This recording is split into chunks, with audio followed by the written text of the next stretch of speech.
Right.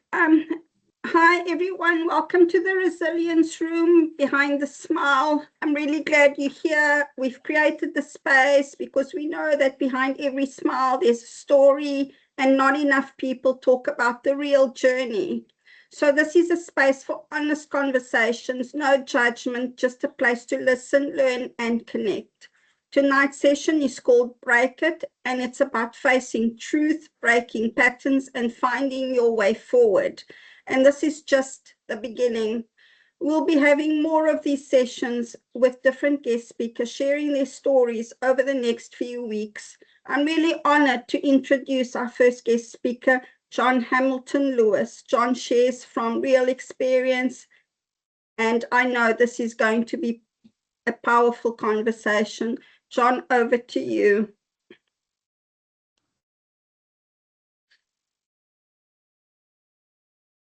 Tessa, thank you so much for the warm introduction. Hello, everyone. My name is John. I'm hailing here from Johannesburg, South Africa. And today we're going to be speaking about Break It here right here in the Resilience Room. Just a little bit of my own background. So I'm a recovering addict. I never chose to become an addict in the beginning. I've been clean now for 6 years. And, prior to that, my life was an absolute mess. I started off in a sales position in my early 20s, and from there, I started to really do very well and actually earn a lot of money, which led me down a horrible path of clubs and pubs and parties. Substance abuse took me from smoking cannabis and failing school. Prior to that, and right through cocaine addiction, crack cocaine addiction, and homelessness, and eventually mainlining heroin. So this space is not about talking about all of the dark that we've been through, but it's more about the healing and the transition that we were going through as recovering addicts. Now, addiction doesn't segregate. It's anybody can fall into a space of addiction, whether it's shopping, whether it's gambling, whether it's alcohol, whether it's just behavioral tendencies. We all struggle from these kinds of things, and it never really goes away. The healing process can begin once you've gone through the primary recovery, but it's the integration back into real life that's the difficult part. And this is why we want to cover this subject for everyone here that's viewing or that's watching the replay here for the Resilience Room, just to show you and tell you how healing can become real in your life. Having come from living on the streets for more than 8 years in disgusting conditions, I never ever thought there would be hope for me. My body weight had dropped right down to 45 kilograms. I was mainlining 8 bags of heroin every 2 hours while smoking crack cocaine. I was absolutely on a death trip. I never really ever planned suicide, but I did actively try to kill myself. It got to a point where I was using more and more, purposely hoping that I would just switch off and that I'd finally overdose. After suffering multiple overdoses, multiple attempts at recovery, methadone, clinics, psychiatric wards, just nothing seemed to work.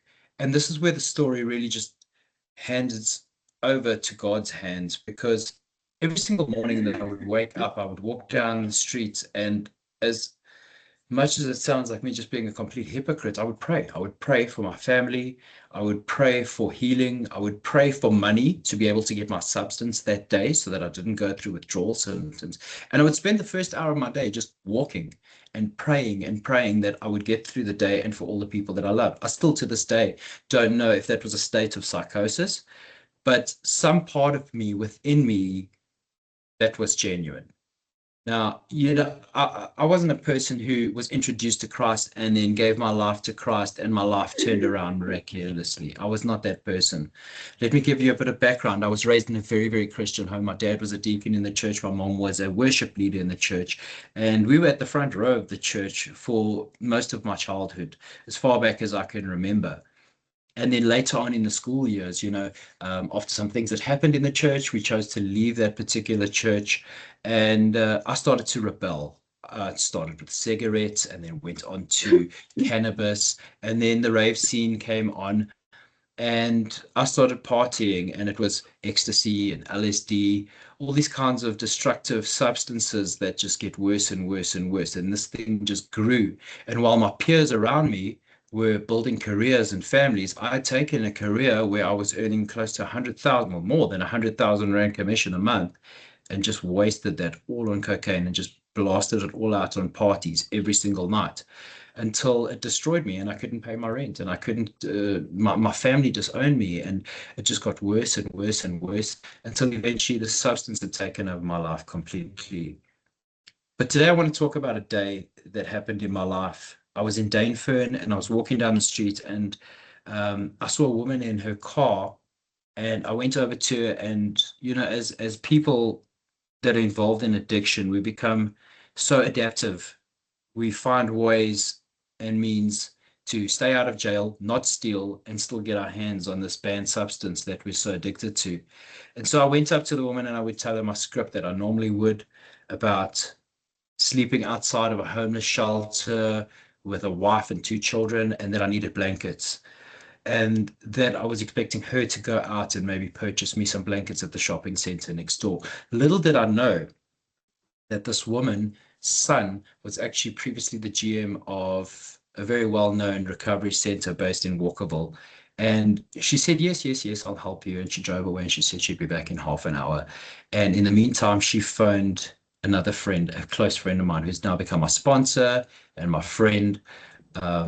His name is Ashley, and he's a recovering addict himself for, it must be close to 8 years now. And he drove up on his motorbike. And as we do as heroin addicts, we cover up all our sleeves, we cover up our necks where we've been injecting. And I stood there and I told him this long story about, how things were. And he said to me, brother, don't lie to me. I can see that you're involved in addiction. I can see that you're completely broken. And, I'd gotten to a point after so many years where if somebody called me out about this kind of thing, the cat was out the bag. I would talk about it and I would say, yes, So I said to him, that's correct, I'm an addict. And he said to me, come to my church. I said to him, listen, but I've had such bad experiences at church, and I'm really not interested in going to another church where it just seems like a big YouTube video on the screen, and then they pass the basket around so that you can make a donation. He said, just come as you are. I'll give you some clean shirts. You can show up there, just come to the church meeting. And it turned out, and this is just God's grace working in my life at the time, because I was sleeping outside a shopping center that was literally 2 kilometers from his church with another guy who was completely broken. He was like one of the guys on the street that over such a long period of time of being on the street, people latched onto me because I was self-sufficient, and I would end up looking after all these street people around me, and actually had like a form of leadership, strange as what that sounds. And these people were dependent on me. And I said to them, I'm going to church on Sunday. I'm going to go and meet Ashley at church on Sunday. And I went there. And of course, once again, standing in the front row, the praise and worship, and I just broke down and I started crying. And then the gentleman that came up to give his message, he started talking about how the Spirit of God hovers over the earth in the chapter of Genesis, in the creation, and it just broke me. I just broke down in tears. And people were hugging me, and we spoke a little bit, and I went to church a few more times. And afterwards, as she came to me and said to me, so what you going to do? I said to him, well, I've got a cold turkey. I've got to go through withdrawal symptoms, And he said, but where are you going to do it? I can't pay for a rehab for you. So I said to him, well, I don't have an option. This is exactly the place that I've been stuck in for so many years. And he said, do you think you can do it on the street? And I said, I can try. And I walked out of that church meeting and I cold turkeyed for about 9 hours. Now, keeping in mind that, my tolerance to the opiates was so high that I was using such quantities that I was literally going into full-blown withdrawals every 2 hours. And I stuck it out for 9 hours and I just couldn't anymore. And I went and I scored and I used. And the next Thursday, I went through to their worship practice. And I met with Ashley again, and I went on 1 or 2 occasions. I said to him, there's no way that I can get clean on the street like this, So he said, so what do you think you can do? And I said to him, book me into a psychiatric ward. I've done this before. Just book me in, lock me away, give me 14 days, and I'll get clean. And he said, okay. So we arranged a date, and that day I had my backpack on. And I made a plan for some cigarettes and some food and some sweets because we needed sugar. You know, when you go through withdrawals, you need a lot of sugar just to keep it going. So I had a backpack full of this stuff, and I was sitting on the sidewalk, and I took all of my paraphernalia, and I used the last time. It was just one bag that I used, and I threw it away, and I smashed everything. And I went to meet Ashley, and I sat at the church there for about 2 hours or so. And he came to get me, and another car was with him. And I jumped into the car, and he was on his bike, and we drove through to Helen Joseph Hospital. And he went in there, and he booked me into the psychiatric ward. And again, just God's work in my life, you know. And this was the test that was before me. So what happened was he booked me into the psychology ward where they had to do an evaluation on me before they could actually take me into the psychiatric ward. And so he left me there. It was raining outside, and I was sitting in a waiting room. And then after he had left, they came to me and they said to me that, you know, they weren't going to take me into the psychiatric ward for the nature of my condition, you know, that they couldn't house addicts in a psychiatric ward. You had to have a mental illness. You have to be suffering from some sort of life trauma. And I'd already been withdrawing now for a good couple of hours. So I said, well, I'm not leaving this hospital. And they said, okay. And I said, I'm not leaving this hospital. I'm sitting here in the waiting room until my sponsor comes back. And they said, okay. And I sat in a waiting room surrounded by people that were struggling with psychosis and depression and the most horrible conditions all around me for 4 days in a wheelchair, sweating out. And after the fourth day, Ashley came back and he said to me, I've made a plan with the previous place that I was working at, the recovery center. And I'm going to say the name just to promote it because these people have done so much in my life, you know. And he took me to Walking with Winners, and he had made arrangements for the sponsorship, and the owner had made the arrangements for the excess of that. And I started a program whereby I was in primary recovery for just short of 2 years. I think it was 1 year and 7 months, and then moved into an integration program where I stayed in the south of Joburg and worked for some people involved with the Crusaders Bike Club, where things were very difficult. I was right in the middle of Rosettenville. I mean, I walked out my front door and there were just drug addicts everywhere and dealers everywhere, and I had to make a choice. And I decided I was going to continue working. I was doing just a normal manual labor work and earning a small amount of money every week just to get some food on my table. And I carried on for another 2 years. And 4 years into my recovery, some opportunities came my way in the way of a friend that offered me a chance to get back into a sales position.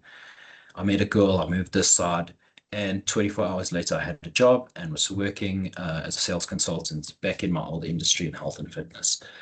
And from there, you know, I carried on, and I carried on working, and I just did everything I could to try and keep that mindset. I lost contact with some of my sponsors and even the recovery center, and I just put my head down and I started working. But God had a plan for me, and what had happened during the time in integration, I've always been interested in art and music, and I was doing some designs on my cell phone, and a friend of mine from high school got hold of me because he knew that I was in recovery, and he said, I'm creating a brand for a drafting company based in New Zealand, and I did some brand logos for him, and he paid me for them. And from there, another friend got hold of me, and he said to me, I want you on an account manager for my agency, and I started working there, and he trained me in marketing. And I worked with him at his agency and scaled up to head of client partnerships. And then some things happened, and the agency was facing foreclosure. And after doing the foreclosure of this agency with the development team and myself, we were given the full lead base as well as all of the backing that we could start our own things. And from there, I've started my own agency. It's been now 2 years, well, just over a year actually, that Hamilton and Forge Digital has been up. And we've now scaled to the point that we're offering full digital transformation and all these kinds of things, software, marketing. There's so much, and it's God's work in my life, you know, but the addiction doesn't go away. It's always there with you. You might not have the cravings anymore. You might not have the tendencies anymore. You might not have the codependency. You might have the relationships that have healed over time, you know, with your family members and with your friends, and the trust starts to get reestablished again. But there's always that default setting that's there. And if you don't keep an eye on that default setting, one bad decision can take you straight back into the darkness. So That's a little bit of my backstory. And I'm hoping to work alongside Tammy so that we can collaborate together, because she's got a lot of experience in trauma and counseling and writing, and we're hoping to put together some work in the form of text for her third book, where we will be assisting one another. Usually, we think resilience comes from holding it together, pushing through, white knuckling life. But most real change doesn't happen when we hold on harder. It happens when something breaks. Break the illusion that you're fine. Break the story that you've gone too far. Break the belief that help equals weakness. Addiction isn't about substance. It's about relief. It's about silence. It's about finally feeling okay, even if it's only temporary. And often, long before the drugs or the alcohol show up, something else arrives first. For me, the first drug wasn't substance. It was loneliness. I didn't wake up one day and decide to ruin my life. No one does. I just wanted to belong, to feel normal in rooms where everyone else seemed to know how to stand, how to laugh, how to fit in. Loneliness didn't crash into my life. It settled into my life quietly and patiently, like background noise you don't get used to. When substances arrived later, they didn't feel dangerous. They felt like mercy. They softened the edges. They quieted the voices in my head that said, you're different, you're behind, you're missing something. And that's an important truth we don't say out loud enough. Addiction often begins as a solution, not a problem. It works until it doesn't. And by the time it stops working, it's already written, rewritten, and overwritten your life altogether. Break it doesn't mean breaking your first drug. It means breaking the lie that the drug was always the only thing holding me together. Here's the part that people don't talk about in recovery. Stopping isn't the hardest part. The transition is. The space between who you were and who you don't know who you're going to be yet. That space is uncomfortable. It's quiet. It's boring. And it's exposed. When the substance goes away, everything feels muted. That it comes back quickly. The grief, the shame, the loneliness, the fear, the question, now what? This is where many people relapse, not because they want to use, but because they don't yet know how to live without escaping. Break it in this phase means breaking the idea of healing should feel good. Sometimes healing feels empty before it feels hopeful. And that does not mean you're failing. Let's refine strength in this room. Strength is not pretending you're okay, doing it alone, or just being past it. Strength is staying present when you want to disappear, asking someone for help before things just completely implode, choosing truth over performance. Resilience isn't bouncing back to who you were. It's becoming someone more honest, someone less armored, someone more alive. When I finally started to recover, what saved me wasn't willpower. It was connection. People who didn't need to feel impressed by me. People who I didn't need to impress and didn't need to feel impressed by them. Spaces where I didn't have to be interesting. Rooms where my truth didn't disqualify me. Recovery didn't make me extraordinary. It made me real. Here's the hopeful part, though. I say this carefully. Life after addiction isn't perfect, but it's yours again. There came a moment, small, unremarkable, when I realized the noise in my head wasn't gone, but it wasn't in charge of me anymore. I could sit with discomfort and not die. I could feel lonely and not feel numb. I could let days be ordinary and trust what ordinary was enough. Hope didn't arrive like fireworks. It arrived like stability, like waking up and knowing where I was, not being afraid of myself. And slowly, without drama, I started to build a life that didn't require escape. I want to leave you with a few questions. You don't need to answer them out loud. Just let them land. What are you still using? Not just substances, but patterns to avoid feeling. What story about yourself needs to be broken? If you stopped running today, what would you have to face? And how could you walk with that through if you let them? Breaking isn't failing. Something breaking in its fracture where light is finally let in. If you're in active addiction, you're not a broken beyond repair person. If you're in recovery, you're not weak from struggling. If you're somewhere in between, you're actually exactly where change begins. You don't have to fix your whole life today. Just don't lie to yourself about where you really are. That honesty alone is an act of resilience. So I just want to thank you for sitting with me in this room. Thank you for your courage, even in the quiet kind. And remember, you don't have to break it yourself. You just have to break what's keeping you from the truth. Thank you for your time today. Well done, John. Thanks, John. Thanks for your encouraging and your inspiration. It was really, yeah, well, it touched me. Although, no, I didn't go through any of that. I can just imagine how many people out there feel that way. And it's, yeah, it was very touching, I must say. Yeah. Thank you very much. Thank you. Yeah, it comes from the heart. You know, we don't always find the words to say, but we can try to help somebody who's still broken. Yes. It takes nothing for one candle to light another.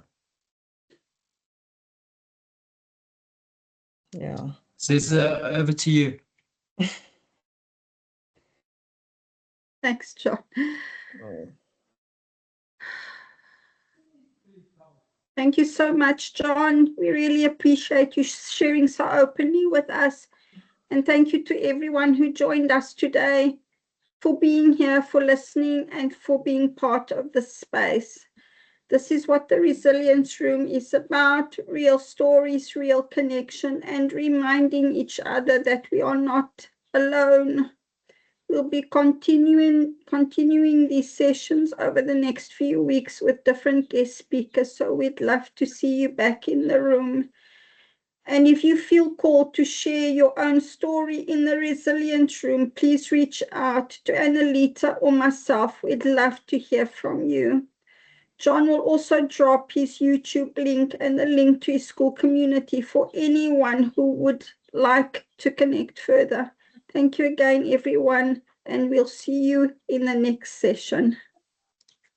Thank you. Thank you, Shame. everyone. Are you okay, Appreciate you Cesar? being here. Thank you.